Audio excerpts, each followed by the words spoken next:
my name is Alicia, and this is the story of my love life. I used to believe love was something distant like the stars. Beautiful, but untouchable. Until I met him. He sat by the window in Class 2B, always staring outside like the sky was whispering secrets only he could hear. His name? It means blue. And his eyes looked exactly like it. I wasn't supposed to fall for him. He was quiet, mysterious, completely unreadable. But then, one rainy afternoon, he offered me his umbrella. He didn't say much, just smiled and walked away, getting soaked like it didn't even matter. And in that single moment, I knew. He wasn't just the boy with the sky in his eyes. He was the storm that would change everything. They say small moments matter the most, that the heart remembers what the mind forgets. And I remember everything. His messy hair falls across his forehead as he pointedly avoids the gaze of those passing by. The way his hair looked in the sunlight that morning. The boy sits silently by the rain-streaked window, sketching clouds in his notebook. Rain patters softly against the glass as I watch him, lost in his world. How he opened his notebook and quietly drew clouds. Amidst the chaotic rush of students in the crowded hallway, a moment of stillness emerges. Their eyes meet amidst the throng, a brief connection that transcends the surrounding commotion. The world fades away, leaving only the sound of rain and the intensity of the moment. When our eyes met across the hallway, it was just for a second, but it felt like falling. A small, folded note awaits, a mysterious paper crane its only marking. Do you want to see the sky with me? And just like that, my world turned blue.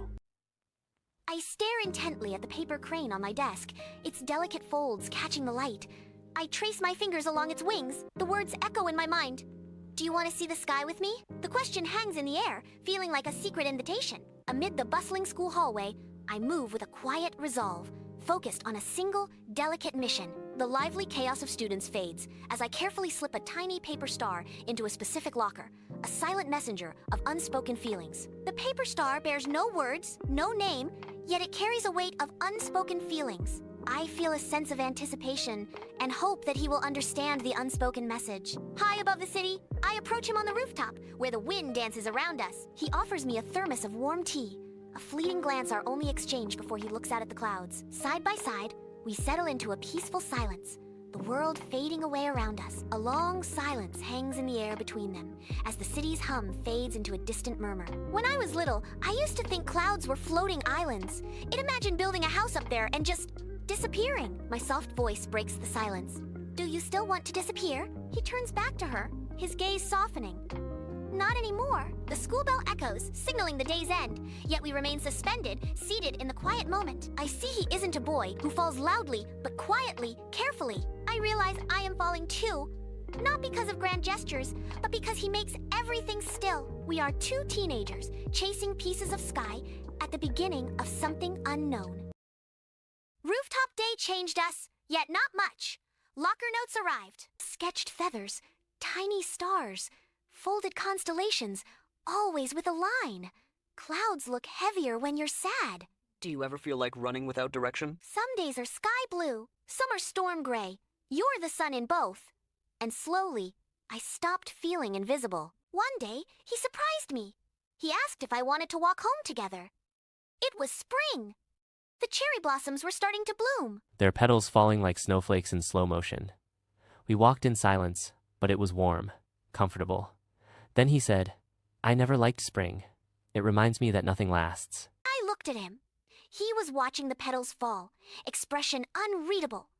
I wanted to ask what he meant, but instead, I said, maybe that's why we should enjoy it while it's here. He turned to me, really smiled this time. It felt like sunlight through rain. But that night, I couldn't sleep, because something about the way he looked at the sky still felt like goodbye.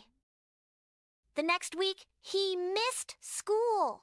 1 day, 2 days, 3, no messages, no paper cranes, just silence. I asked around. No one knew where he went. Even the teacher seemed unsure. It was like he disappeared, like the sky swallowed him whole. And the worst part, I didn't even know his full name. Just Owie, the boy with the sky in his eyes. And now, he was gone. They say people leave all the time, but no one talks about the echoes they leave behind. AOI disappeared, but I kept finding him in everything. The empty rooftop felt quieter. The sky felt farther. Even the clouds seemed to move differently. I waited at the lockers, hoping maybe, just maybe, a new note would appear. It never did. Weeks passed. The cherry blossoms fell. Spring became a memory. People stopped asking about him, like he'd never existed, like he was just a passing breeze. But I remembered. I remembered his silence, his quiet smiles, the way he looked at the sky like it held all the answers. One evening, I found the paper crane again. I'd kept it tucked inside my journal. Unfolding it felt like opening a door I wasn't ready to close. The message was still there. "Do you want to see the sky with me?" I whispered back. I did. I still do. And for the first time in weeks, I cried. Not the loud, messy kind, but the quiet kind. The kind where your chest aches and your tears fall like rain from clouds that never meant to storm. I miss someone I never truly had. Isn't that the strangest kind of love? The kind that starts quietly and ends even quieter. But still, I looked up. Every evening, I'd stare at the clouds, searching, hoping, as if somewhere he might be doing the same. And maybe he was. Maybe the sky remembers both of us, even when we've forgotten how to hold on. Thank you for watching. Please like, subscribe, and turn on your notification bell so you don't miss any episode of our interesting stories. Comment if you would love to see a continuation on this episode and your expectations. Love you all.